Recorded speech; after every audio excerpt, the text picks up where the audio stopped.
que inicie o nosso coração, que as mãos que usa o céu para nos trazer mais conhecimento da palavra e daquilo que estamos estudando sobre seis, sobre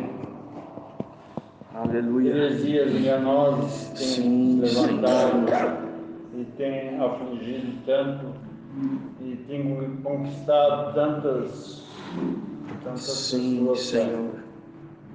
Nós pedimos que tu uses, Senhor, o teu servo para falar aquilo que precisamos saber, Pai.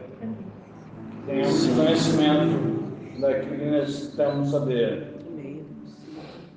Te damos graças por tudo, em nome de Jesus. Sim, Senhor, em nome de Jesus. Amém.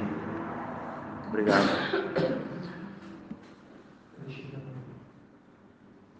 Amém, Senhor.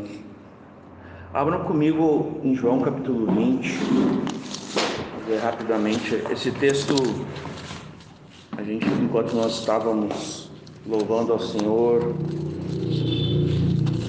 entronizando o seu nome aqui no nosso meio, eu me lembrei desse texto que a gente conversou até aqui e depois confirma, na oração, seu Gilmar. Capítulo 20 de João, versículo 31, primeiramente, vou ler assim.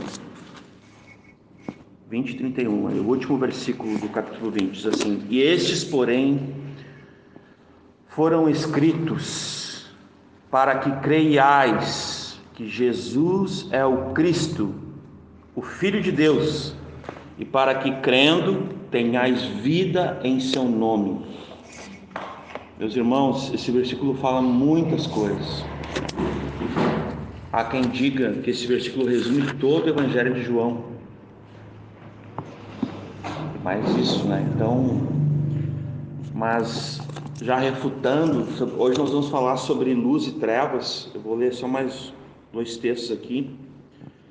Mas à luz das Escrituras, nós precisamos entender que Deus já falou, Deus já escreveu, Deus já registrou, Deus já nos entregou, E aqui o escritor João, ele está fazendo uma narrativa, ele está dizendo algo muito tremendo. Foram, porém, escritos qual é a finalidade que foi escrito o Evangelho de João? Assim como os Evangelhos e a Palavra de Deus. Para que creiais, para que tenham fé, uma fé bíblica, uma fé à luz das Escrituras, que Jesus é o Cristo e Ele é o Filho de Deus. Então essa é a primeira parte, a razão pela qual foi que nós recebemos as Escrituras. Aqui eu já ampliei um pouquinho as Escrituras, mas não é só isso. Aqui é para a soteriologia, para a salvação, mas para que, crendo, tenhais vida em seu nome. Isso fique muito claro para nós. Volte um pouquinho no versículo 21. Olha as palavras de Jesus, nosso amado Senhor, e Salvador. Disse-lhes, pois, Jesus outra vez: paz seja convosco. Assim como o Pai me enviou, também eu vos envio.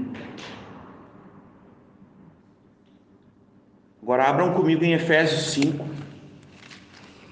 Claríssimo, essa palavra de Jesus, Ele nos chama para estar com Ele e nos envia da mesma forma que Ele foi enviado. Efésios capítulo 5 vai dizer assim,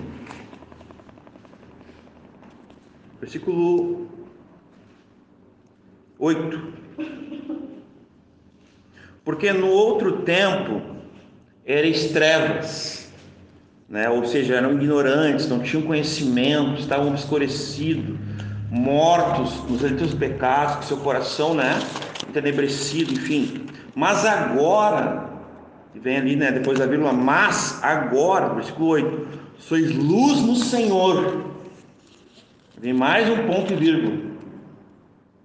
Eu tenho uma outra versão que eu me acostumei, é que tem esses textos, há muito tempo me acostumado com outras versões, Portanto, mas aqui diz andai, Portanto andai como filhos da luz.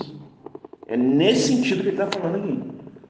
Ou seja, nós éramos, em outro tempo, trevas. Nós estávamos cegos, nosso coração, nós estávamos mortos, nos erros de pecados, nosso coração estava entenebrecido, endurecido. Mas agora sois luz no Senhor, portanto, ou seja, andai como filhos da luz. E lembrando, como a gente falou no encontro, não lembro qual foi agora, acho que foi na vigília, quando a gente ouviu a irmã Cláudia, que a gente lembrou que Jesus falou assim, eu sou a luz do mundo. E talvez foi a única coisa que ele falou diferente, ele falou assim, vocês são a luz do mundo. E é um pouco complexo isso, porque ele diz, eu sou a luz do mundo, mas depois ele diz, vós sois a luz do mundo. O que está querendo dizer?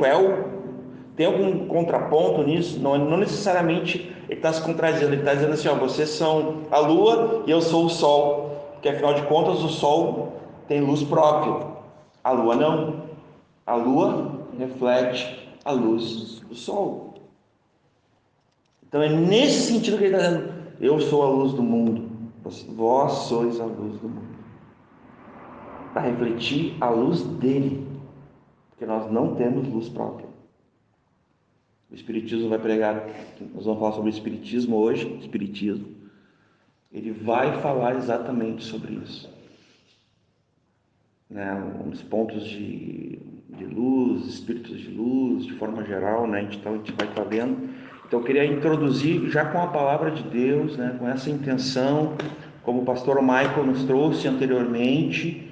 Nós vamos estar aqui batalhando pela fé, nós vamos estar aqui nos opondo aos ensinamentos das trevas, e jogando luz, dissipando todas as trevas, à luz das Escrituras, mas com a intenção de evangelização, com a intenção de saquear o inferno, com a intenção de buscar e salvar o perdido, porque afinal de contas essa é a nossa agenda quanto igreja: buscar e salvar o perdido. Qualquer coisa que a gente esteja fazendo fora disso, nós estamos fora da missão. Essa é a missão da igreja, essa foi a missão do cabeça da igreja, portanto tem que ser a nossa missão, porque se não for, tem alguma coisa errada com o nosso entendimento. E se nós temos um entendimento errado, nós temos uma operação da nossa fé errada, uma fé errada, e nós vamos ter frutos errados. Do contrário também, o entendimento correto, pelas Escrituras, nós vamos ter uma fé correta, a operação dela correta e os frutos corretos dessa fé. Amém, irmãos? Vamos começar aqui então. Aqui já entrando no assunto, eu queria que vocês abrissem comigo. A gente está começando bem, As Escrituras não tem jeito melhor. Gênesis capítulo 3, versículo 1. Nós vamos ler apenas o versículo 1. Um versículo conhecido de todos nós, Sobre a queda do homem, como ela se deu. Gênesis capítulo 3, versículo 1. Quer ler para nós, Sofia? Bem alto.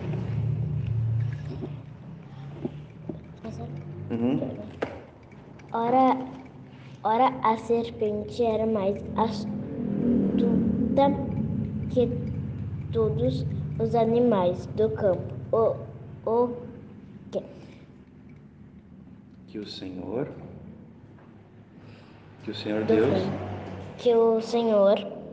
Deus tinha feito, e esta disse à mulher: é assim que Deus disse: não comereis de toda a árvore do jardim. Então nós vemos aqui que nós conhecemos, estudando a palavra de Deus e também numa linguagem histórica da teologia, é que aqui é a primeira manifestação mediúnica de Satanás. Como é que a gente sabe? Porque aqui, nesse contexto aqui de Gênesis, não necessariamente vai dizer isso, mas a gente aprende também que a Bíblia ensina e explica a própria Bíblia, amém? Nós vamos ver 2 textos agora para vocês entenderem que aqui é Satanás. Então é uma manifestação mediúnica. Então ele está usando um animal, uma serpente, para trazer engano, para trazer a queda, para trazer o pecado, para que haja uma desobediência, para que haja uma rebelião, uma oposição e uma independência de Deus a partir desse momento. Essa é a intenção dele. E ali a gente vê, né, que a mulher acaba cedendo, o homem acaba cedendo, depois Deus vai falar com eles. Deus não fala do erro deles, Deus fala assim: onde é que vocês estavam? Nós falamos sobre isso, eu e o César, né? Interessante que Deus não fala assim: o que tu fez? Ele fala: onde é que tu estava? Por onde tu andava? Mas aí não para aí, porque daí quando Deus fala, o homem fala: foi a mulher que me deu. Olha aí, ó, começa o homem a errar desde o princípio, né?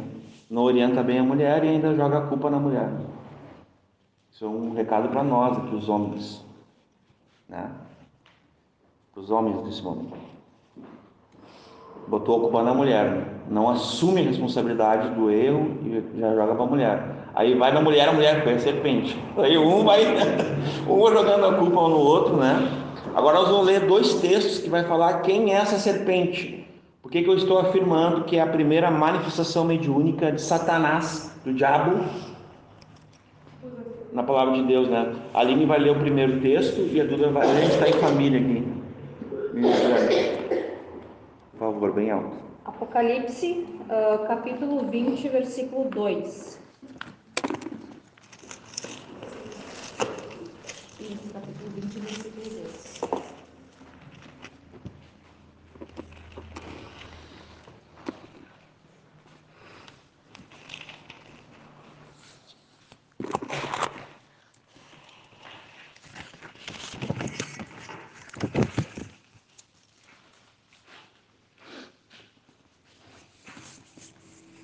A palavra de Deus diz assim: ele prendeu o dragão, a antiga serpente, que é o diabo e Satanás, e a amarrou por 1000 anos. Não, não é, tá certo.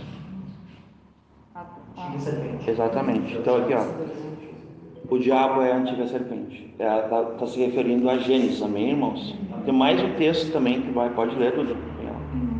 Apocalipse 12, 9. E foi precipitado o grande dragão, a antiga serpente, chamada o diabo e Satanás, que engana todo o mundo. Ele foi precipitado da terra e os seus anjos foram lançados com ele. Então é isso aí, só para os irmãos verem como a Bíblia explica a Bíblia. A Bíblia ensina, ela não é incoerente, ela é inerrante, ela é infalível. Então, porque os irmãos têm que sempre conferir o que a gente está falando, né? Mas o Maninho diz que Satanás manifestou a primeira manifestação mediúnica lá na serpente, no Éden. Exatamente. Então, o que é uma manifestação mediúnica? É mediunidade, né? Que a gente vai escutar muito essa expressão dentro do Espiritismo, e hoje nós vamos falar especificamente. Eu vou dar aqui um breve resumo sobre o que é o Espiritismo, mas nós vamos estar falando sobre o Baixo Espiritismo, tá? Que é as subdivisões, né, do Espiritismo dessa forma, tá?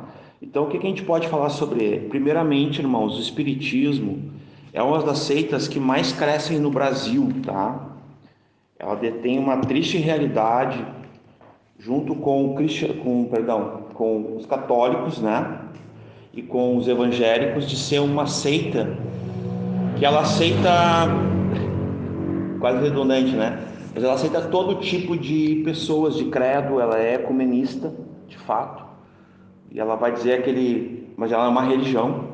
Eles se consideram uma religião, né? Eles têm um lugar de reunião, eles têm os livros sagrados. Nós vamos falar sobre essas questões aqui, né? Mas para eles não tem problema tu ser católico, tu ser evangélico, tu ser o que for, entendeu? Eles vão te receber de braços abertos, porque isso faz parte da cultura brasileira. O Brasil é um liquidificador cultural. E há quem diga que a cultura é uma religião de todos, visível. Essa frase não é minha, tá? Eu também não lembro de quem é, mas essa frase existe. Então a cultura seria uma religião de todos, visível, se tratando do Brasil. Então, não bastando a gente ter ouvido nos últimos tempos que o maior grupo de Testemunhas de Jeová é brasileiro, o maior grupo de Rosa Cruz é brasileiro, de maçons é brasileiro, junto com os norte-americanos, mas é muito forte. Então é uma constante a gente ouvir isso no Brasil, gente. É uma miscelânea, é um sincretismo, né? Uma forma assim que ele abraça o monismo, que a gente tem ouvido falar aqui, que é essa visão única, que unifica as crenças, que unifica os entendimentos e que tudo, a gente pode crer em tudo, e de fato o Brasil crê em tudo, o brasileiro crê em tudo, né? É panteísta, é politeísta, então isso é uma, digamos assim, é um ponto negativo de falar de nós mesmos, né? Tem uma frase aqui desse autor, esse aqui é o Raimundo de Oliveira, é um material que eu tenho usado ao longo aqui, tá? Ele diz assim, ó: o espiritismo se constitui no mais antigo engano religioso já surgido. E não é só isso, tá, irmãos? Ele não só é considerado um engano para as mentes, para as pessoas que param para pensar um pouquinho. Eu estou falando apenas de pensar, eu nem estou entrando ainda nas escrituras para refutar, mas as pessoas que param para pensar um pouquinho veem que o espiritismo é um engodo. Ele é um engano, mas ele é uma falácia. Você sabe o que é uma falácia? Eu conversava com o Michael até sobre isso, né, essa semana. Falácia é uma mentira que as pessoas tomam como verdade, acabam crendo nisso, né? E aquilo passa a ser a nossa verdade, né? Mesmo por uma tradição oral, mesmo por um escrito enganoso, fraudulento, mas ele é baseado no engodo, né? Num bom abrasileiramento aqui, num migué grande, né? E já vou explicar o porquê, porque a história do próprio espiritismo ela vai depor contra ele mesmo. As fundadoras dele vão, aqui eu vou deixar aqui um misterinho, já vou falar o que elas vão fazer. As fundadoras do espiritismo, de fato, né? Elas vão dizer que é tudo mentira. Elas faziam aquilo para provocar a mamãe. Era um casal metodista que ficava assustada. Eu acho que... E depois nós vamos provar se tem documentos, se está em livros, se está em jornais da época, tá, irmãos? Então o espiritismo é uma das seitas que mais crescem no Brasil, para nossa tristeza. Ela tem um recorde no Brasil, porque ela absorve, normalmente, irmãos, assim, 90% dos católicos, eles vão aderir ao espiritismo, tá? Até a Aline me explicou, e justamente quando eu estava estudando, meu sogro estava lá, ele não é espírita, mas aconteceu algumas coisas na família dele, e não vou citar o nome dele aqui, as pessoas não precisam saber, mas ela estava comentando comigo que tinha essa, digamos assim, essa percepção, essa saudade, essa vontade de falar com um ente querido que tinha morrido, que é uma das prerrogativas que atrai as pessoas no espiritismo, né? Então elas começam por aí. Então, aonde ocorre esse sincretismo nas religiões? Ela vai ocorrer de todo jeito nas religiões africanas, indígenas, católicas, e em todo esse ecumenismo que a gente já conhece no Brasil, que o Brasil também tem se configurado um país ecumênico, culturalmente falando. Por isso que eu disse que é um liquidificador de cultura, de religiões, de credos, das seitas e das heresias. De forma geral, é um liquidificador. Tu bota tudo ali dentro, vamos fazer um bem bolado aqui, uma vitamina, né? Bota tudo ali dentro, coisas boas com coisas não boas, vamos ver o que dá, né? Só que o que a palavra de Deus diz, irmãos? A palavra de Deus diz, eu vou citar apenas aqui, lá em 1 João, né? Que Deus é luz e que não há nele trevas alguma, e que não pode haver comunhão entre luz e trevas. É um Deus santo, porque é um Deus que é luz e nele não há trevas. Então, dessa forma, a gente pode, né? Agora eu vou falar um pouco da história. O espiritismo, ele vai se dar início, tá? Em dezembro de 1947, tem um surgimento ali que são duas jovens, na verdade são duas crianças, tá? Uma de 9 anos e uma de de 11 anos, chamada a mais velha Margaret e a mais nova Kate Fox. Tá? Essas duas meninas, elas eram irmãs de vários outros irmãos, entre meninos e meninas. Era um casal que tinha muitos filhos, tá? Muitos filhos. Eles eram metodistas, tá, gente? Na família? 11 e 9. A Margaret tinha 11 e a Kate tinha 9. O que aconteceu, tá? Eu vou ler aqui para vocês. Ó. Elas começaram a ouvir pancadas, né? Tipo, pancadas assim. Isso elas estão narrando. Depois vai ter um desdobro sobre essa história aí. Vão ver mesas se movendo, cadeiras girando, panelas flutuando. Então tem de tudo, assim, que elas vão estar vendo, digamos assim, eventos paranormais, tá? Digamos assim. E essas duas meninas, elas começam a partir daí tentar um meio de se comunicar com aquilo que elas estavam pressentindo ou estavam intuindo que estava ali presente. Isso é o que narra a história, tá, irmãos? Então, dessa forma, elas começaram a pensar assim, como é que a gente vai falar, né? Tem alguém mexendo nessa cadeira, tem alguém mexendo nessa mesa, né? Parece assim aquele filme do ET, vocês lembram? Minha casa, né? Tipo, como é que a gente se comunica, né, com uma pessoa? Falei uma bobagem agora aqui, desculpa. Não me aguentei. Elas queriam se comunicar com algo que elas não conheciam. Eram duas meninas, né? Tinha várias irmãs e elas gostavam de aterrorizar a mãe. A mãe era o alvo, né? A vítima era a mãe, tá? Inclusive, quando elas vão confessar, elas vão falar exatamente o que eu acabei de falar, que era para aterrorizar a mãe. Então, elas achavam engraçado. Olha só, uma brincadeira, gente. Vocês estão entendendo?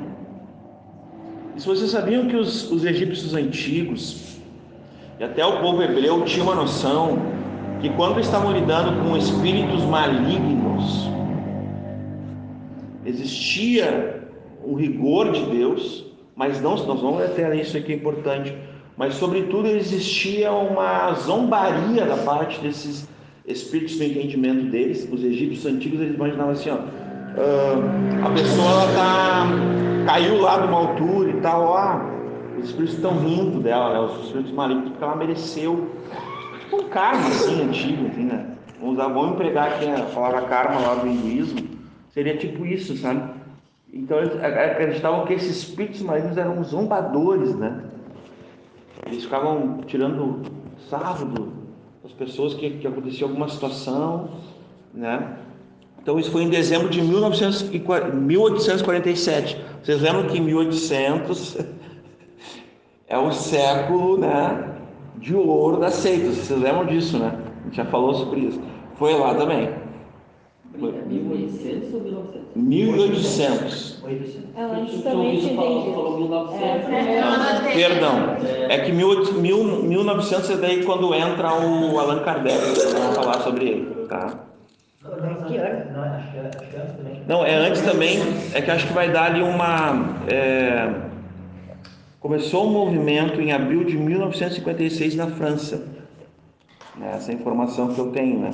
Mas daí é o movimento já, digamos assim, o Allan Kardec, ele nasceu em Lyon, exatamente, em 1804. Então é antes até. De repente, acho que no material tenha, de repente, eles errados, então, de repente, o ano de 1900 trocado para 1000. Pode ser. Trocado 1800 para 1900. Pode ser. Uma digitação. Eu acho que pode ser sim. Acho que pode ser também, tá? Porque ele nasce em 1804. O Allan Kardec. Não, eles erraram. Aqui está a prova. Nesse aqui, que foi editado, esse aqui é um livro também digital. Nesse aqui está 1956, está errado. Aqui está 1856, foi um erro de digitação. O pastor Mike está certo aqui, ó, 1856.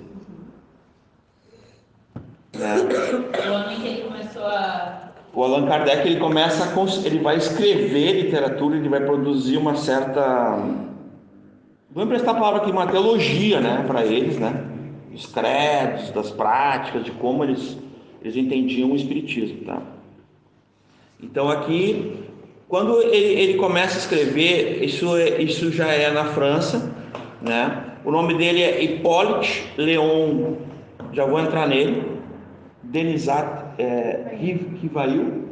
E só uma coisa que eu acho que eu perdi. Como que concluiu a história das meninas? Não, depois eu vou ter que voltar para elas, né? Não concluiu ainda. Não concluiu, é porque inicia como um fenômeno paranormal, sobrenatural, aquelas coisas de filme assim, né? Tinha um filme muito antigo, não sei se é da tua época, Poltergeist. Não é tão antigo assim. É que fizeram várias versões Eu assisti quando eu tinha 6 anos, mas é um filme bem aterrorizante, né? Bem aterrorizante. Quem viu, né, a primeira edição, nossa. A primeira vez que eu ouvi da Poltergeist, eu vi um trailer do filme e eu fiquei tendo pesadelo por uns 3 dias. É mais ou menos o que aconteceu. É um evento, né, paranormal, é um evento assim sobrenatural, e que as pessoas têm o hábito de alegar que são mortos, tá, gente? E aqui a gente vai entrar em 2 pilares, né? Eu não vou entrar, na verdade, assim, mas eu vou só citar eles, né? Que seria, eles creem aqui também na reencarnação, tá, gente? A reencarnação deles é um pouquinho diferente do que a gente tem visto, mas é reencarnação, é o ciclo aquele, né? O que é importante entender sobre assim, a diferença, tá? As religiões orientais, elas são monoteístas, né? Lógico que não são iguais, né? O judaísmo, o islamismo e algumas outras, elas vão ser monoteístas, tá? Vão ser de forma pessoal, mas não é o mesmo Deus do cristianismo, tá? Que crê num Deus único e pessoal. A gente até já leu vários textos sobre isso, tá, gente? Bíblicos, né? O cristianismo, ele acredita sobre início e fim, ele acredita na ressurreição, e as demais religiões que são, digamos assim, politeístas, né, elas vão acreditar em reencarnação, que é um ciclo, né, até obter evolução e tal. E o espiritismo não é diferente, tá? Ele não é diferente, mas ele tem alguns pontos só dessa doutrina que eu sei que o pastor Michael vai trabalhar. Isso é o kardecismo, tá? Isso é os mesa branca, assim que eles chamam no espiritismo. Nós vamos trabalhar um pouco mais hoje a questão das subdivisões do espiritismo baixo, né, do baixo espiritismo. Então esse é o ponto. Mas só para dizer para vocês, o Allan Kardec é o nome de um celta, assim, tipo de um, como é que é, tipo de um guerreiro celta, uma coisa assim, né? Então ele acaba assumindo, o espiritismo, ele tem essas, digamos assim, essa parte mitológica também vai acontecer na narrativa deles, né? Mas ele acaba tomando esse nome como nome próprio, né? Porque como é que era o nome dele, tá? Esse que vai escrever o livro dos médiuns, o Evangelho segundo o Espiritismo, o Céu, o Inferno, o Gênesis. O nome dele era o seguinte: Hippolyte Léon Denisart Rivail. Aí um espírito lá fala com ele, que a gente sabe que é um demônio, tá, gente? É que às vezes eu vejo alguém falando assim, ó, não concordem comigo, gente, eu estou falando deles lá, tá? Não digam amém. É o contrário. É um espírito maligno, gente. Não tem nada de um morto estar falando, de um espírito de alguém. Não é isso. São os anjos caídos, são espíritos malignos, são as hostes malignas, tá? Né? Então isso tem que ficar muito. Vamos até ler aqui para deixar isso evidente. Deuteronômio 18, bem rapidamente aqui. Eu vou ler aqui para ganhar tempo, irmãos. Deuteronômio 18, a partir do 10, tá? Diz assim: entre ti não se achará quem faça passar pelo fogo a seu filho ou sua filha, nem adivinhador, nem prognosticador, nem agoureiro, nem feiticeiro, nem encantador, nem quem consulte a um espírito adivinhador, nem mágico, nem quem consulte os mortos, pois aquele que faz tal coisa é abominação ao Senhor, e por essas abominações o Senhor teu Deus os lança fora de diante de ti. Então que fica estabelecido aqui que no Antigo Testamento vai ter várias proibições sobre esse assunto de consultar, necromancia, né?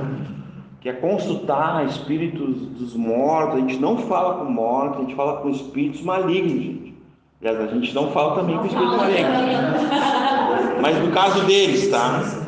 Agora, né? No caso deles, eles falam com espíritos malignos, tá, gente? Tem outros textos, mas só para ganhar tempo. Vamos entrar aqui agora na parte que foi incumbida aqui para mim falar, que é o baixo espiritismo, tá? O espiritismo ele é subdividido de algumas formas, né? Ele está dividido assim: o espiritismo comum, quiromancia, que é a adivinhação pelas linhas da mão, né? Quem já viu as ciganas, né? Lendo a mão. Cartomancia, que é a adivinhação por meio de cartas, né? Grafologia, que é o estudo por meio de escrita. Talvez é um dos poucos menos conhecidos, mas ele existe também. Ele é um grafologia, estudo por meio de escrita. Hidromancia, gente, eu tenho tudo isso em PDF, tá?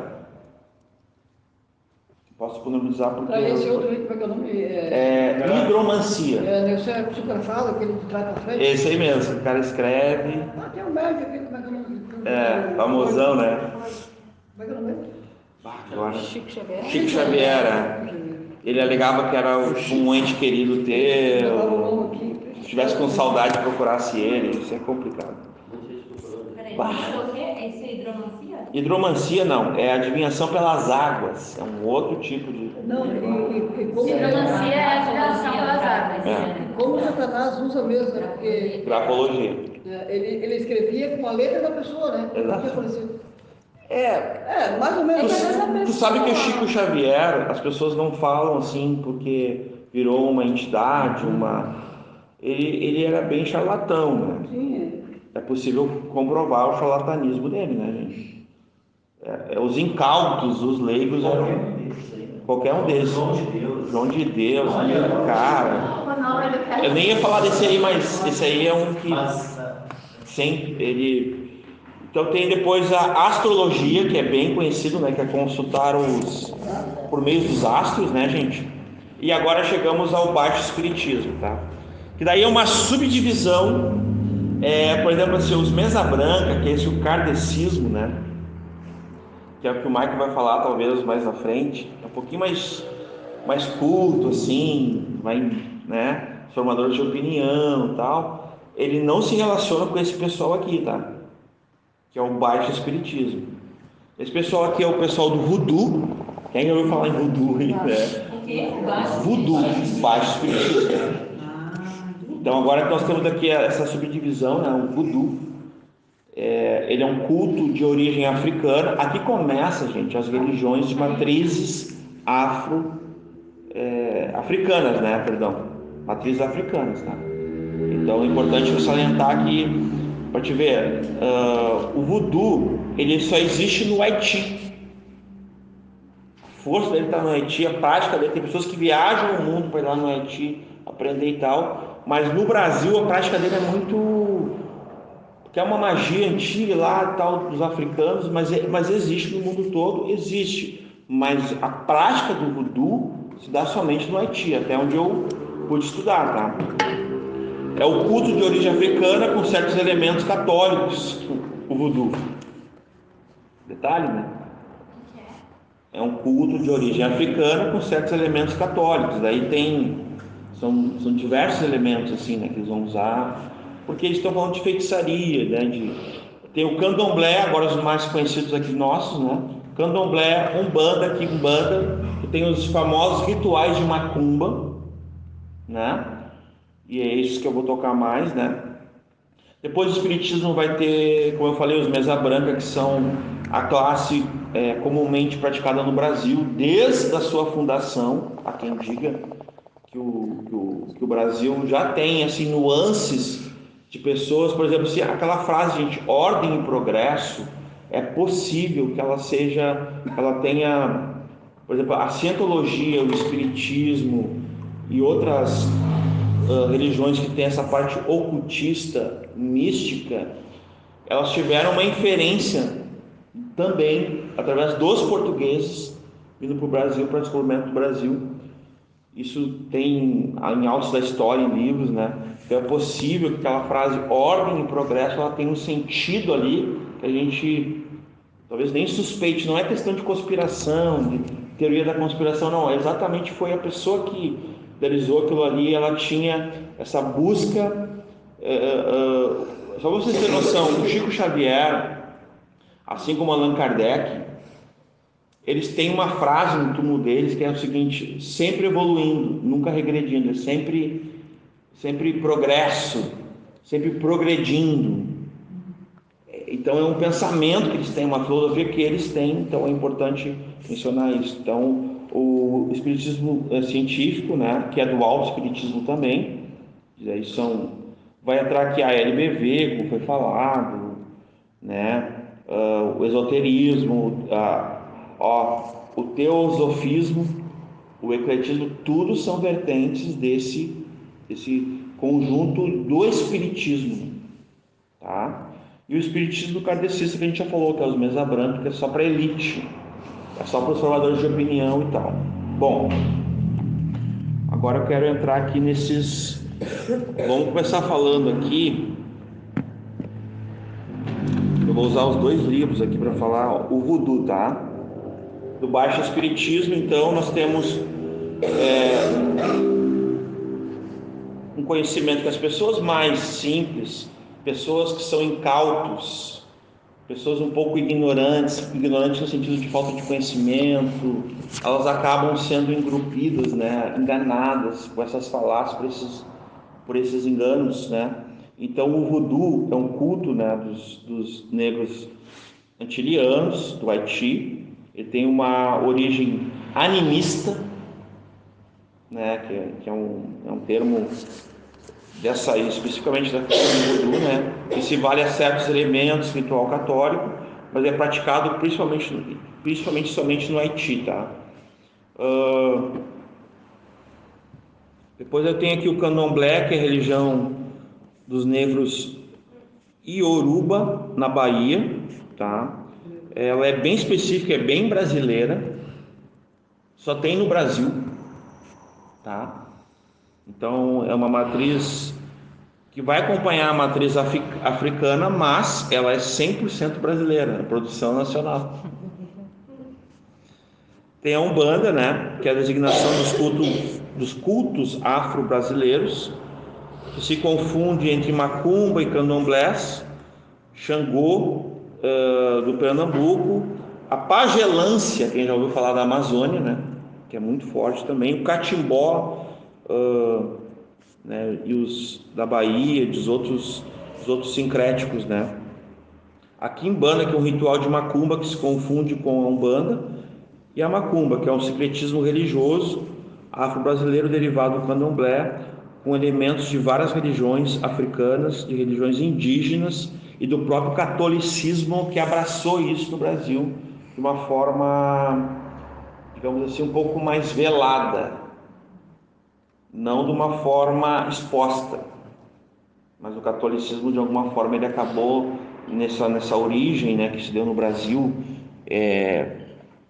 de épocas passadas, abraçando isso, né, aceitando isso, né. O catolicismo raiz, para não falar outra coisa, ele aparentemente ele não aceita isso, mas na prática tem as exceções, eles acabam aceitando. Então tu pode ir lá na missa, tu pode ir lá tomar a hóstia, tu pode participar de uma missa, ir até o padre, se confessar, tudo, e ser digamos assim, um desses agentes desses cultos, né? Eu vou ler o nome deles aqui, tá? Eu vou começar aqui, ó. Em 1920, tá? Nós tivemos no Brasil, em Niterói, no Rio de Janeiro, o início desse movimento da Umbanda explícito, né? Organizado. Inclusive foi lançado junto, quase na mesma época, um jornal que era chamado o Jornal de Umbanda, tá? E quem organizou essas coisas foi o Centro Espírita. que é o primeiro centro espírita do Brasil, que foi exatamente em Niterói, Rio de Janeiro. Então, tudo aconteceu lá, inicialmente. Então, tem o Tácito GL Filho, eu vou ler dessa forma, ele comenta sobre a origem da Umbanda no Brasil, tá? Segundo ele, os caboclos e orixás, né, eles são oriundos, eles vêm de fora do Brasil e se estabelecem aqui pela vinda dos próprios portugueses, tá, gente? Há quem diga que os portugueses tinham um péssimo catolicismo, então até nisso a gente foi premiado, né? Os colonizadores do Brasil, eles trouxeram o pior catolicismo que havia na época. Esse comentário eu tinha que fazer, mas, né, desculpa, mas também vai influenciar nessa cultura, tá, gente? Só os aventureiros de lá também. Já tem ali o sincretismo, o misticismo, tá tudo ali, sabia? Foi Leonardo. Exatamente. Tá? Então aqui nós temos o que? 1949 ali surgiu o primeiro radiofônico umbandista. Naquela época era chamado radiofônico, era um programa de rádio, né? Umbandista. E isso era pro Brasil, gente, do Rio de Janeiro, mas tu podia pegar em frequências do Brasil todo já. Então eles eram fortes já na época, porque rádio na época era tipo internet hoje. Veja bem, mais forte que o rádio, só a televisão depois, né? No Brasil, né? Isso em 1949, tá? Junto com o jornal Umbanda tinha um programa de rádio. Era o programa de rádio umbandista o nome, tá? Conforme o ICP, que é o Instituto Cristão de Pesquisa, tá? Acho que o Michael tem uma Bíblia deles, né, Michael?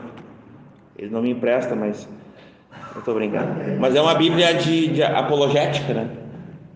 O ICP, o Instituto Cristão de Pesquisa, tá, gente? O vocábulo Umbanda seria o seguinte: o Quimbundo, né? Quimbundo, como se fala? Q-U-I-M-B-U-N-D-O, Quimbundo, idioma dos negros de Angola, quando os negros vieram, né, para o Brasil, junto com os portugueses, e junto depois, ao decorrer dos anos, eles acabam trazendo junto as suas matrizes de religiões africanas. Então é por aí que veio. Então veio nos arcabouços, nos calabouços dos navios, né? Veio ali escuro, né? Debaixo dos pés, né? Através da escravatura toda ali, tá? Então na hierarquia desses lugares, dos santos, existe uma lei dentro da Umbanda, tá? Ela é regida pelos anjos Miguel, Gabriel e Rafael. Eles chamam, né? Seria tipo uma trindade, não sei. Não vou dizer porque eles não falam aqui. A gente acaba emprestando alguns termos, né? Mas eles falam que na hierarquia da Umbanda seria esses três, tá? Miguel, Gabriel e Rafael. Tá? Os santos da Umbanda, eles costumam ser divididos em sete, né? Oxalá, Oxóssi, Xangô e Iemanjá. Iemanjá depois eu vou falar um pouquinho a parte, que a gente tem aqui em Capão, uma realidade aqui na cidade. Ogum do Oriente, São João Batista, dos Pretos Velhos, São Cipriano. É porque eu falei o sete, tá? E essa é a linha das 7 religiões, no caso da Umbanda, tá, gente? Que tem uma influência aqui do ocultismo, né? Total, dessas religiões, do misticismo também, que o Brasil absorve, mas do ocultismo que vem de fora do Brasil, né? Das religiões afro.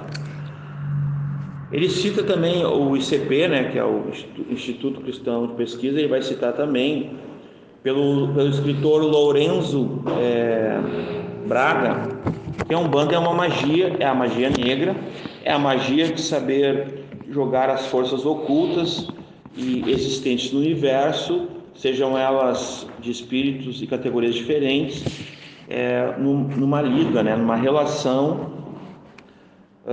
com os elementos da Terra, mas também com as pessoas, né?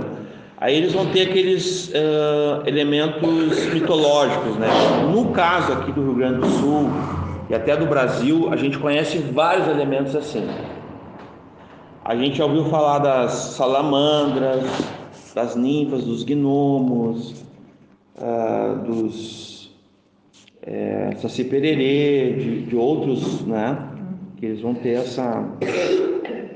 Isso tudo, esse texto, isso que eu acabei de falar, ele é refutado, tá, gente?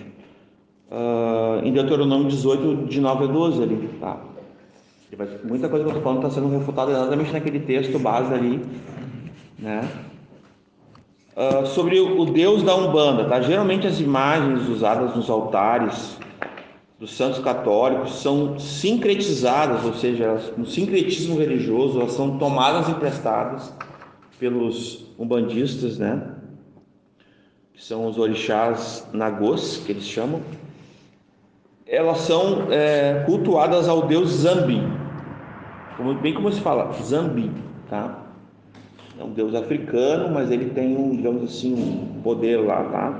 Ele é um deus mitológico, por isso para nós cristãos ele é inexistente, tá? Então se confirma que a palavra diz que só existe um Deus, né? Um único Deus. Nesse caso, né? Isso está em Isaías 55:6, Ezequiel 36, são textos, né? Outra coisa importante falar é que o deus Zambi ele é cultuado somente, né, por meio dos orixás. Os intermediários, né, seriam entre esse deus e a criatura dele, né, seriam os orixás, tá? Então a gente tem que, né, sobre os orixás, tá? O livro Orixás, Caboclos e Guias é um livro muito conhecido, Deuses ou Demônios, tá, gente? Ele comenta que a Umbanda, os orixás são tipo deuses. Eles são considerados poderosos demais para serem incorporados, mas eles têm suas desencarnações, tá? E isso acontece somente nos espíritos menores, eles falam aqui, tá?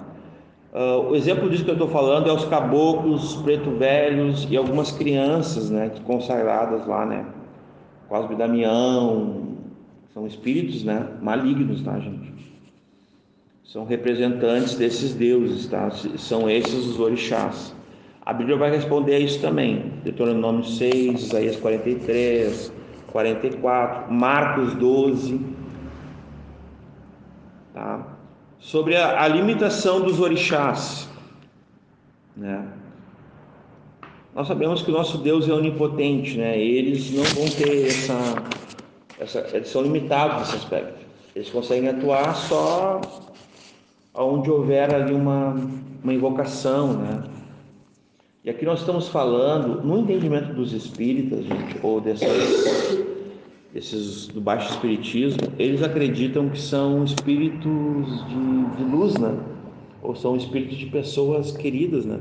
Mas nós sabemos que são espíritos malignos, são demônios que vão trazer ensinos de demônios, são demônios que vão vir para enganar as pessoas, né? Que vão se travestir como anjos de luz, a palavra diz, né? Para enganar, se possível, até os próprios escolhidos, é tudo que a gente já sabe, né? Tem um texto que o N. Gruden vai falar uma coisa assim, ó. Que Deus está presente em todo lugar. Nós lemos Jeremias 23 e 24, né? Embora para nós não pareça, mas é necessário dizer que todo ser de Deus está presente em toda parte do espaço, em cada ponto do espaço. E também é necessário dizer que Deus não pode ser contido em espaço algum, por maior que ele seja o espaço. Por exemplo, o universo não cabe Deus. E é interessante que eu tenho essa sistemática do N. Gruden, e eu fui dar uma olhada lá, né, onde ele fala sobre isso, da onipresença, para comparar com eles, que eles são muito limitados, assim. É bem local, assim, é lá no terreiro e pronto.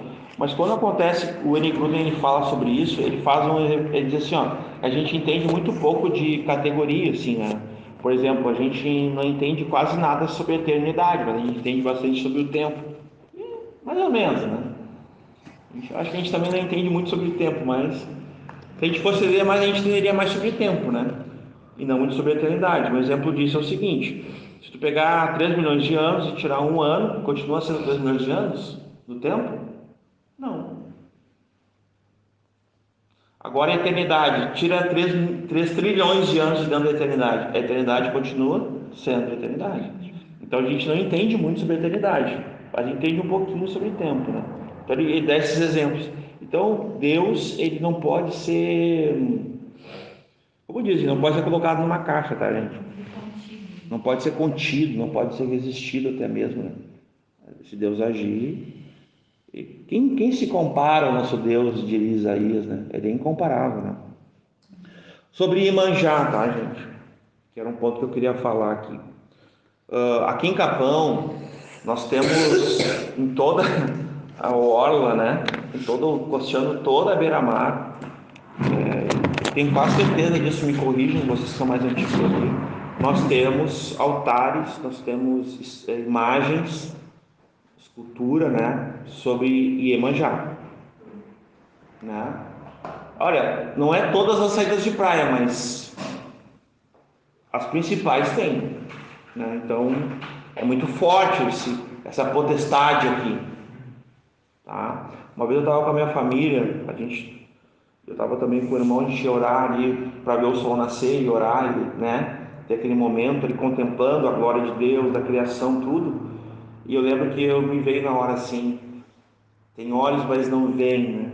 Tem boca, mas não falam. Tem ouvidos, mas não ouvem. Tem mãos e não apalpam, não tocam. Tem pés, mas não pisam, não andam. Torne-se semelhantes a este, os que, né, fazem para si esculturas, ídolos, né? Postes ídolos que endeusam, né? Que idolatram, né? Né? E infelizmente nós vemos constantemente na orla de Capão, e até eu moro numa praia que é chamada Rainha do Mar, né? Detalhe, a gente vê as pessoas venerando, adorando essa Iemanjá, essas estátuas, né?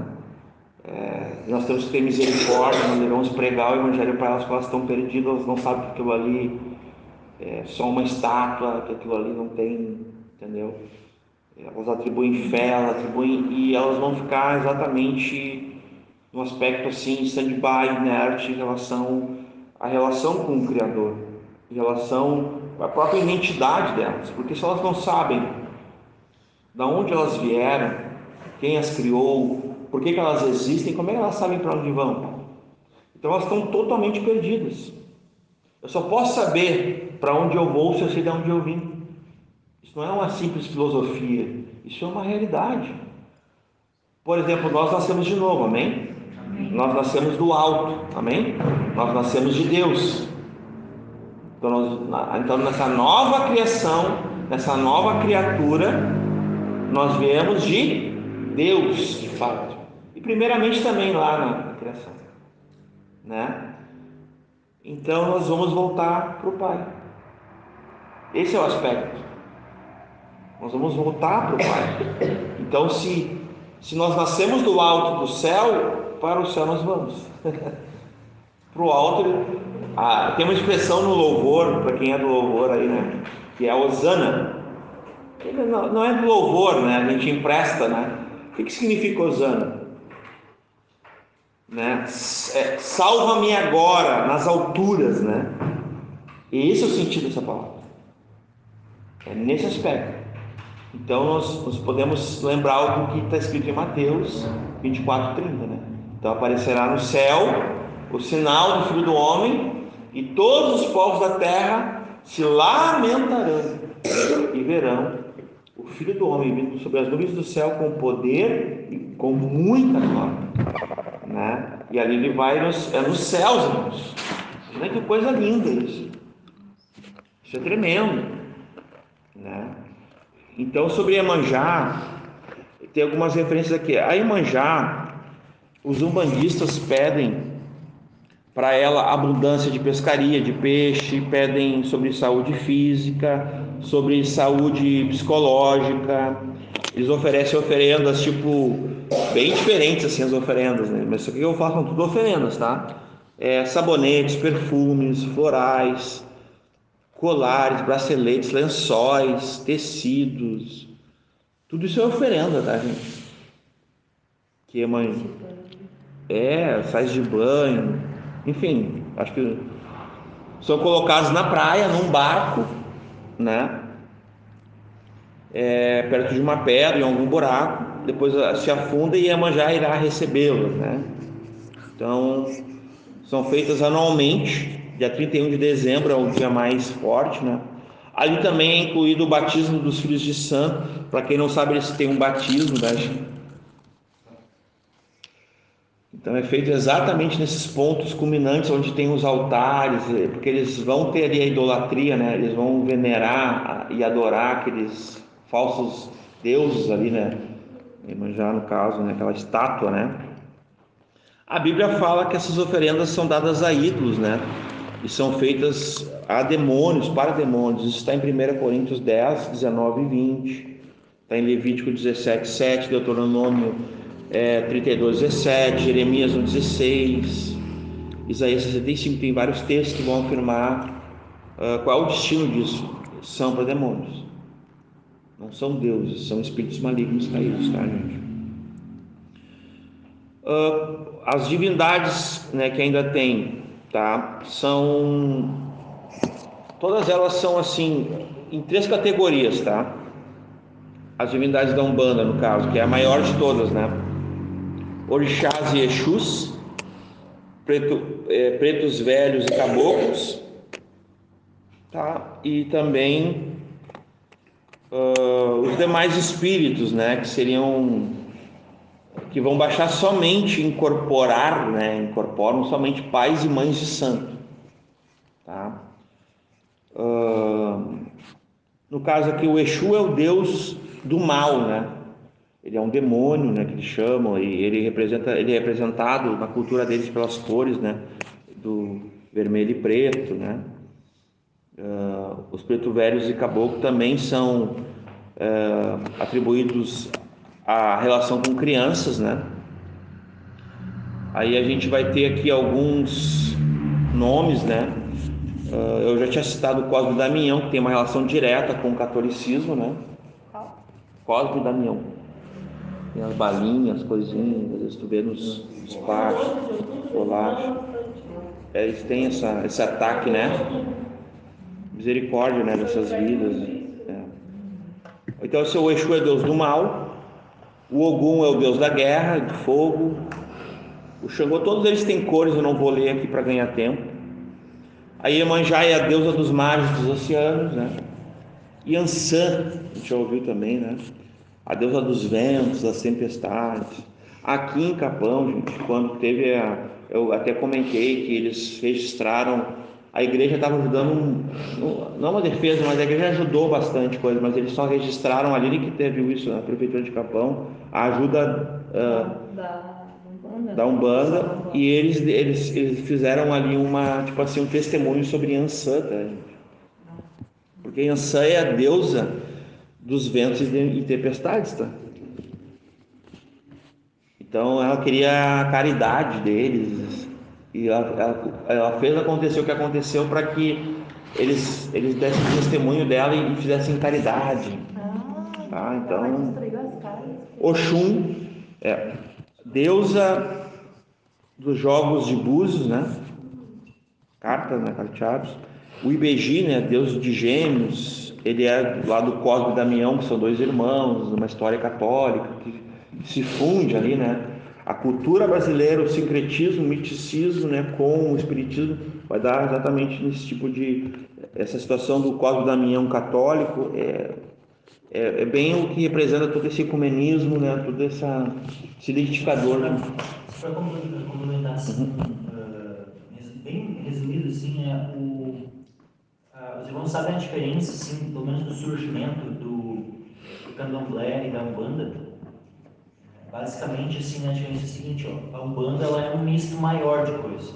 Ela pega, né, elementos lá, né, daquela cultura, né, veio, né, Da África, né, se mistura com o catolicismo e se mistura também com as crenças indígenas. Né? Então tem um sincretismo maior desenvolvido, né? Várias coisas assim, né? E fora outros, acho até a questão do kardecismo também, em alguns aspectos, né? Também no budismo. E já o candomblé é diferente, que até os próprios caras que são adeptos no candomblé, assim, eles se consideram assim, como se fossem mais puros, né? Dentro da religião, porque eles dizem que, né, que eles que seriam o original, assim. Só que não é original, né? É brasileiro, né? Não é o que veio de fato, que veio da África mesmo. Porque daí isso aqui é um sincretismo, vamos dizer assim, mais, vamos dizer assim, específico daquela religião que veio, né, com os africanos, com o catolicismo só, né? Então, mas acaba tendo sincretismo com o catolicismo, com o candomblé. Mas já a Umbanda é um misto bem maior de coisas. Todos esses são deuses, né? Para eles, né? O Oxóssi, patrono do candomblé brasileiro, daí é só do Brasil, né? Que ele é um deus aqui. O Ossain, né? Deus da criação. Ele não é muito falado assim, porque daí eles têm que apelar para a Bíblia, né? Eles não gostam muito, né? Ele vem luz, né? E como o Michael falou antes ali, né? Por bem ou por mal, se falar, a palavra vai, a palavra não volta. Deus lançou a palavra dele e não vai voltar para ele vazia. Esse é o poder das Escrituras, né? Aí é que é uma coisa interessante agora que Deus é revelado na Bíblia como o único Deus, né? Isso é sempre bom falar diante desses deuses, desses demiurgos, né? Esses semideuses, né? Uma resposta a eles, né? Diz assim, né? A ti me foi mostrado para que eu soubesse que o Senhor é Deus e não há nenhum outro senão a Ele. Deuteronômio 4:35. Um só Deus e Pai de todos, ao qual é sobre todos e por todos está em todos. Efésios 4:6. Então, é interessante que o autor aqui, que é o Nathanael Rinaldi, né? Querido, né? Esse material é dele. Ele faz questão de botar essa afirmação bíblica aqui depois que eu li aqueles nomes dos semideuses ali, né? Legal isso aqui, por isso que eu fiz questão de ler, né? Esses dois versículos, né?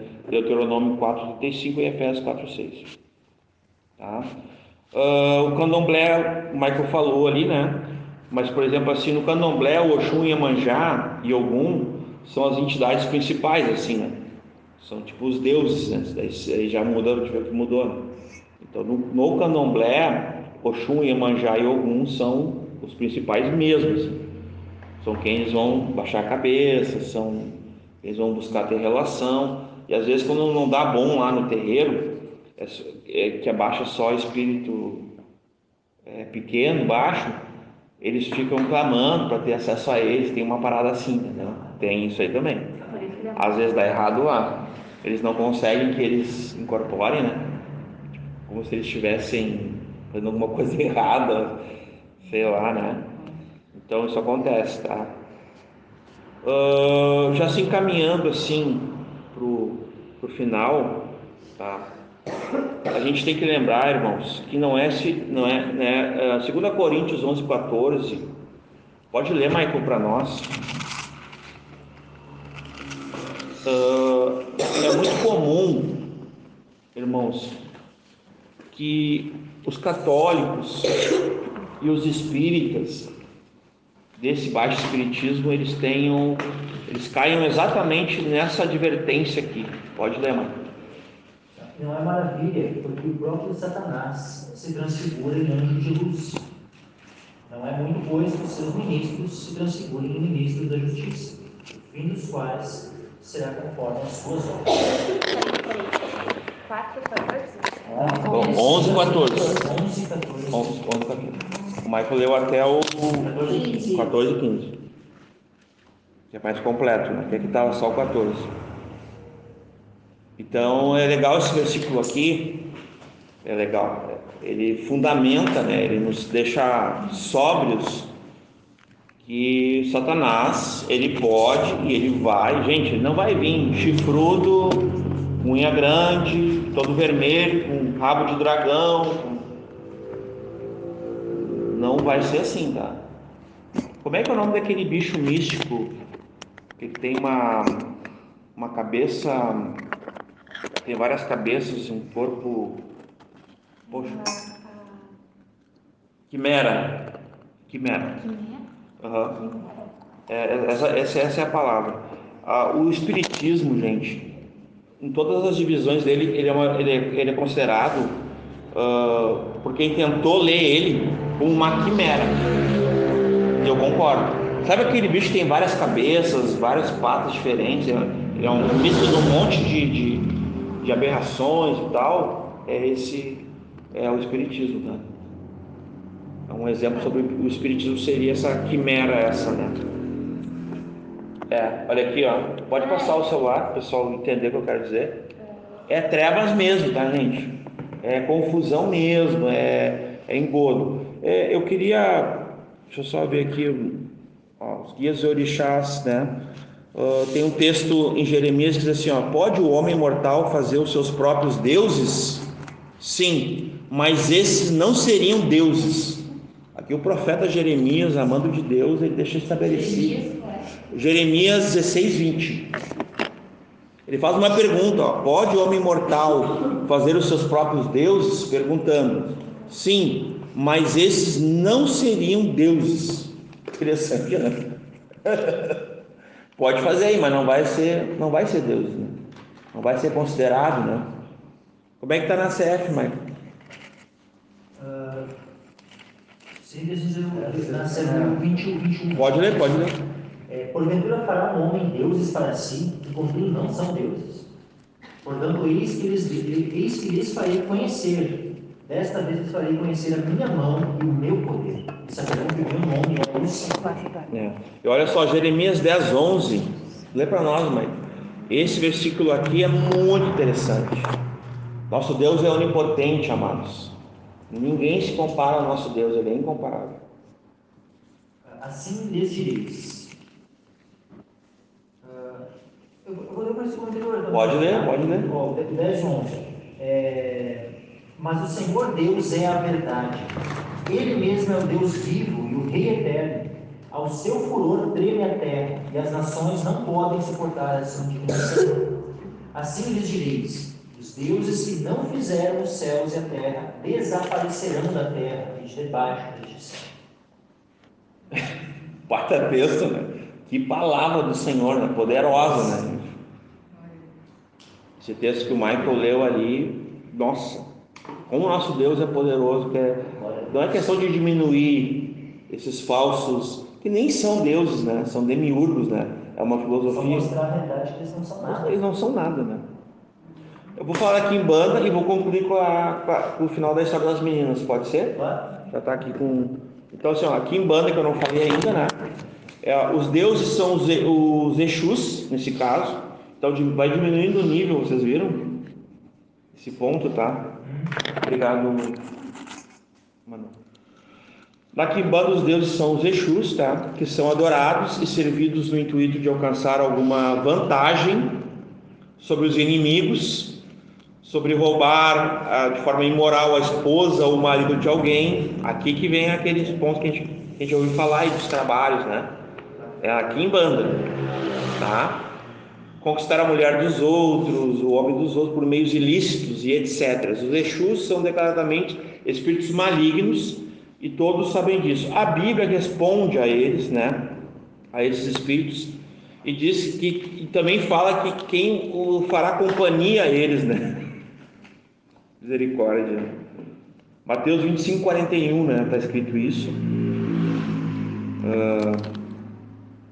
Então, sobre aqui, sacrifícios de animais são oferecidos aos Exus, né? Eles têm essa, digamos assim, eu vou ler aqui um texto, gente. Eu peço perdão para os irmãos, porque eu não estou aqui, eu estou acompanhando esse estudo aqui com a versão que vocês estão, tá? Não quero dizer que os pagãos sacrificam e oferecem aos demônios e não a Deus. E não quero que tenhais comunhão com os demônios. Não podeis beber o cálice do Senhor e o cálice dos demônios. Não podeis ser participantes da mesa do Senhor e da mesa dos demônios. Isso é um texto aí, 1 Coríntios, capítulo 10, versículo 20 e 21. Esse texto vai de encontro ao que a gente falou lá no início. Não há comunhão entre luz e trevas. A gente não pode sentar segunda, terça, quarta, quinta e sexta, né? Sábado na mesa dos demônios e domingo querer sentar na mesa do Senhor. Da mesma forma, falando deles. O catolicismo aceita, o espiritismo aceita, essa subdivisão, né, da Quimbanda, dos Exus, eles aceitam, mas nós somos incompatíveis, nós não temos comunhão com essas trevas. A nossa relação com eles precisa ser estritamente amorosa, graciosa, para a evangelização, para que possamos ganhá-los para Cristo. Pregar o amor de Deus, o Evangelho, né, que é o poder de Deus, é o Evangelho bíblico e não outra coisa. É pegar nas armas, como a gente tem falado. O que é pegar nas armas? A oração, jejuns, a palavra de Deus, consagração. É priorizar do nosso dia a dia, do nosso tempo, investir, né, no reino de Deus, naquilo que vem primeiro. Isso que é prioridade, é o que vem primeiro. Então, nesse aspecto, nós vamos combater as seitas, as heresias, as religiões antagonistas que são contrárias à palavra de Deus, que são contrárias a Cristo, ao Senhor, né? A igreja do Senhor. Então, que a gente não se esqueça disso, irmãos. Nós somos integrais, a gente vive o dia inteiro na presença de Deus. Tudo quando a gente faz para o Senhor, para a glória do Senhor. Seja trabalhar, seja cozinhar, seja limpar, seja arrumar um telhado, seja estar com o irmão. Pô, às vezes tu vai dedicar um tempo para investir, para estar junto com o irmão. Isso também é um trabalho na obra do Senhor. Trabalho não é só o que tu ganha, né? A gente tem dignidade, a gente precisa suar o rosto realmente para ter o pão ali, né? Mas quem dá o pão é Deus. Então a gente, nessa forma, a provisão para nós, eu falo com todo respeito aqui, Deus é o provedor. Então, se eu não confio que Deus proverá, Deus proveu ontem, não proveu? Deus proveu hoje e proverá amanhã. Esse é o nosso Deus. Aí eu fico cheio, né, com os cuidados dessa vida, fico envolvido nessa vida, né? Às vezes pode ser que não tenha diferença de mim para alguém, para um ignorante, para um cego, ignorante no sentido de alguém que não tem conhecimento, que está cegado, que está surdo, para a verdade de Deus. Possamos viver de forma integral a isso, irmãos. Como eu falei, agora respeitando o horário, tem alguns minutinhos ali, vai dar bem certinho, glória a Deus, né? Irmãos, voltando lá para Margarete, 11 anos, e a Kate, depois de 40 anos como médiums, a Margarete principalmente, ela atuou como 40 anos, então ela tinha 51 anos, tá?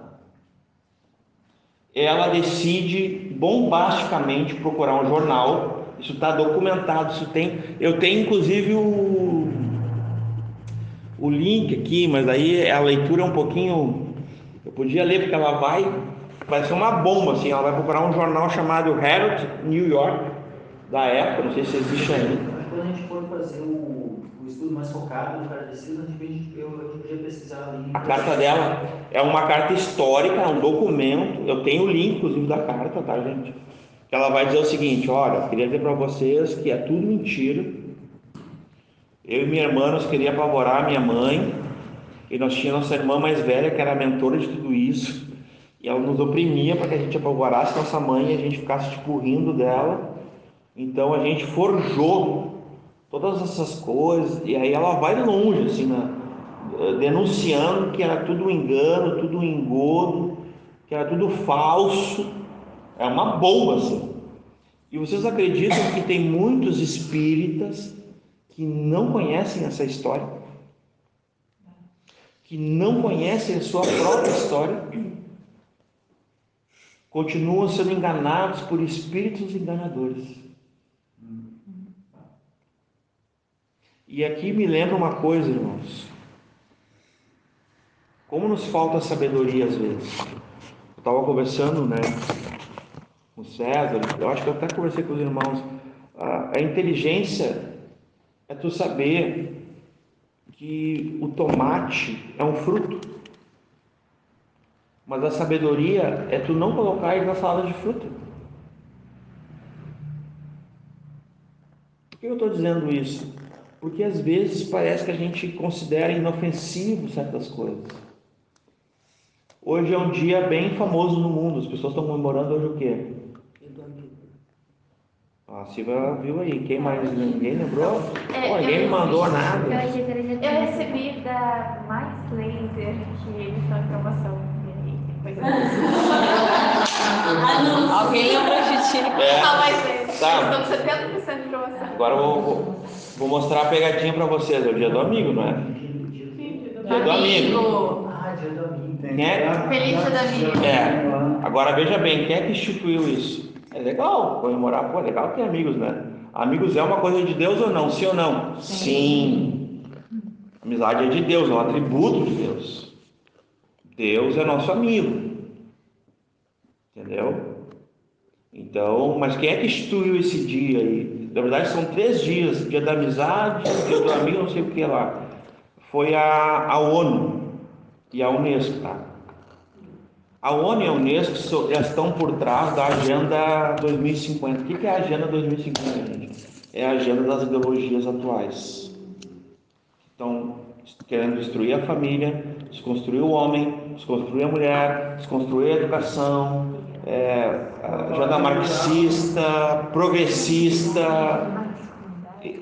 É a Unesco e a ONU que está por trás disso, gente. Inclusive tem pastores brasileiros que assinaram um documento para a ONU, representando o Brasil, que quer participar dessa agenda de inclusão das minorias e tudo mais, que é tudo uma falácia, é tudo uma mentira só. E foi ele que instituiu o Dia do Amigo. Viu como é legal o Dia do Amigo? Toca aí! Entendeu? Só para terminar. Então, eu essa denúncia, isso aqui foi dia 25 de 5 de 1988, a Margarete, depois de 40 anos como médium, enganando a todos, enganando a mamãe, brincando com a mãe, com as irmãs e os irmãos, trouxe tudo à tona e foi publicado nesse jornal e veio tudo à luz, tudo que estava oculto veio à luz. E mesmo assim as pessoas continuam como os testemunhos de Jeová, com os adventistas lá que mentiram, que enganaram o povo, os falsos profetas, eles continuam com os doutores do engano, né? São falsos mestres, gente. Eles existem, mas são mestres, são doutores. É nesse sentido que a palavra está falando. São pessoas que têm muita capacidade, mas estão sendo usadas pelas trevas. Abram comigo bem ligeirinho em João 15 e aqui eu termino.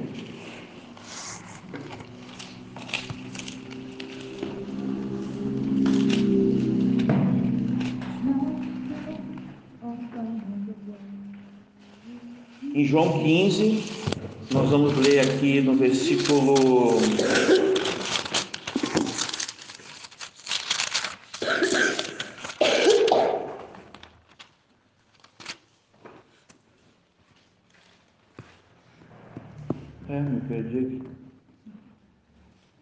13, amados.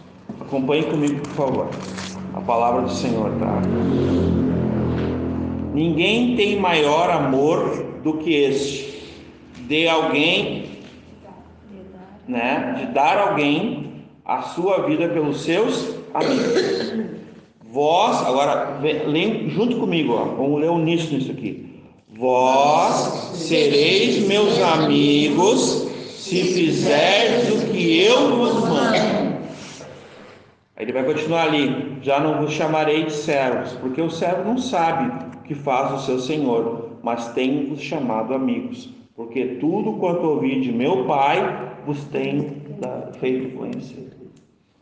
Esse aqui é o verdadeiro sentido da amizade. Então, se nós vivemos a palavra de Deus em obediência à palavra de Deus, nós permanecemos na sua palavra e somos amigos de Cristo, que é nosso Senhor, estamos sujeitos a essa palavra, permanecemos em Cristo, irmãos, Nós vamos dar vida por essas pessoas. Aquelas pessoas que Deus quer. Deus quer. É a vontade de Deus, amigos. A gente precisa evangelizar, a gente precisa pregar. Eu não sei vocês, mas eu tenho amigos. Eu sei que o reino de Deus é um reino de amigos. Também. Amigos de verdade, amigos para sempre. Mas eu tenho amigos que não são cristãos ou que são desviados no momento. Mas eu continuo achando que eles são meus amigos. Eu oro por eles, eu me importo. Esse dia eu estava conversando com alguns irmãos, né? A gente tem que se importar, irmãos. A gente tem que se importar. Não viu o maninho? Manda uma mensagem. E aí? Ah, senti tua falta. Né? Tá tudo bem? Não adianta o maninho ficar orgulhosinho, né? Ah, o que o maninho quer mandando mensagem só porque eu não fui no culto? Não adianta ficar orgulhosinho. Se importem, se interessem pelas pessoas, sabe? Nós precisamos nos importar, nos interessar pelas pessoas se nós somos amigos de Cristo. Nós vamos ser amigos uns dos outros e vamos dar a vida por amor de Cristo e do Evangelho e vamos viver dessa forma na luz e não nas trevas, não nessa semântica enganosa, né? O Espiritismo é uma semântica enganosa. Espíritos de luz, pontos de luz, homem e mulher de luz, nada de luz, nada, tudo trevas, tá? E densas trevas, irmãos. Não é pouca treva, não. Amém? Em nome de Jesus.